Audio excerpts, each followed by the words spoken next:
Réinventer l'universel est le thème de la seconde édition du Salon maghrébin du livre que nous avons appelé Lettres du Maghreb.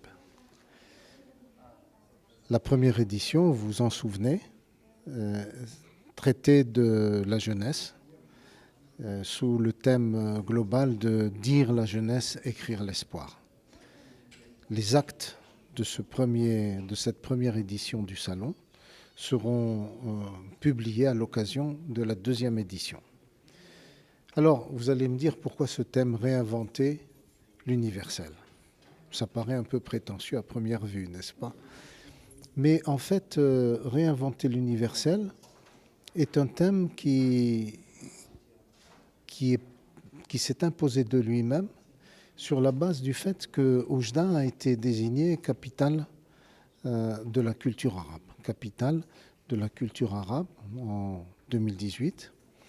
Et donc, de ce fait, elle acquérait un certain universalisme, un caractère universel. Dans le monde arabe ayant une population équivalente pratiquement à la population européenne.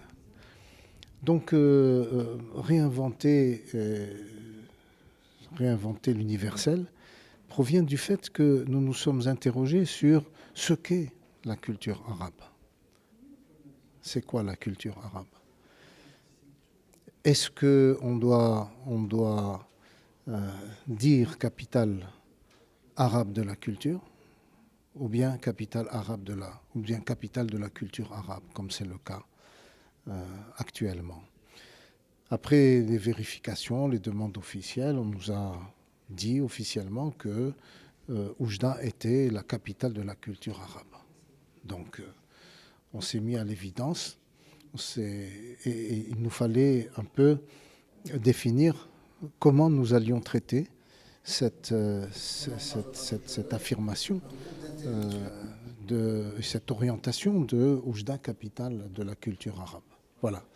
Et ça nous a amené à des visites historiques des origines de la langue arabe, de la culture, des années de lumière du monde arabe, des origines des califats de Bagdad, de Damas, puis de l'Andalousie, Tolède, où le monde arabe était le monde des arts, de la civilisation, de la culture, de la philosophie, des mathématiques, de l'astronomie, etc.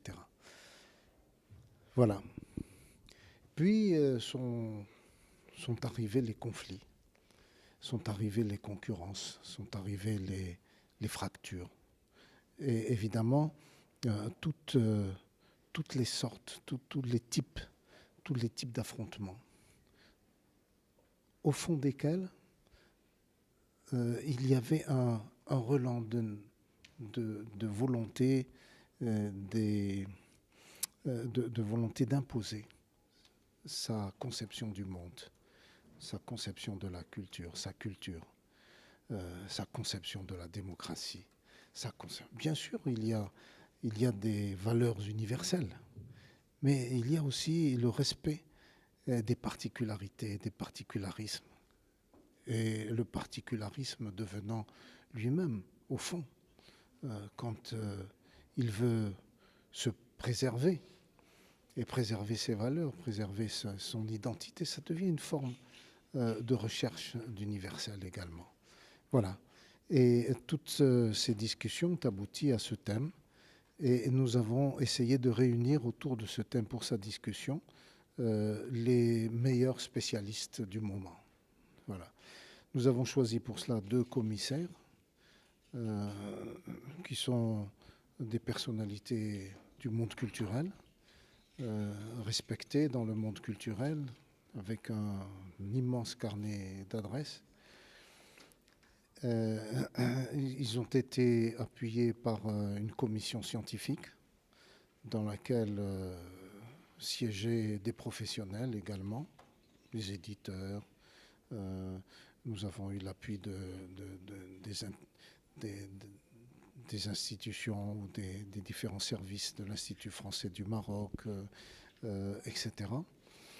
Et donc, tout ce monde a travaillé d'arrache-pied pendant très longtemps, durant une très longue période, pour essayer de réunir à Oujda, autour de ce thème, les meilleurs spécialistes du Maghreb et du monde. Alors, comme dans la première édition, nous avons également décidé d'inviter un pays à l'honneur de cette deuxième édition du Salon maghrébin du livre, c'est la Côte d'Ivoire. La Côte d'Ivoire, vous avez ça dans le dossier de presse, la Côte d'Ivoire va être présente avec une forte délégation. La Côte d'Ivoire est un pays qui appuie beaucoup les intellectuels, les artistes, les créateurs. Et donc, après le Sénégal l'année dernière, c'est la Côte d'Ivoire cette année qui sera à l'honneur. Viendront également beaucoup d'autres pays étrangers, de beaucoup de régions, beaucoup de pays étrangers. Et je dois souligner pour terminer que ce travail s'est fait en collaboration très étroite avec des partenaires professionnels, des partenaires intellectuels, etc., mais aussi avec une mobilisation des autorités, des collectivités locales à Oujda, que ce soit au niveau de la wilaya, au niveau du conseil régional, de la région, de la ville, évidemment d'Oujda, qui est capitale de la culture arabe, et de l'ensemble des intervenants locaux. Voilà. Il faut vous dire que l'ensemble de ces intervenants pèse à peu près 30% de l'ensemble des gens, des intellectuels et des grandes compétences qui vont se réunir à Oujda.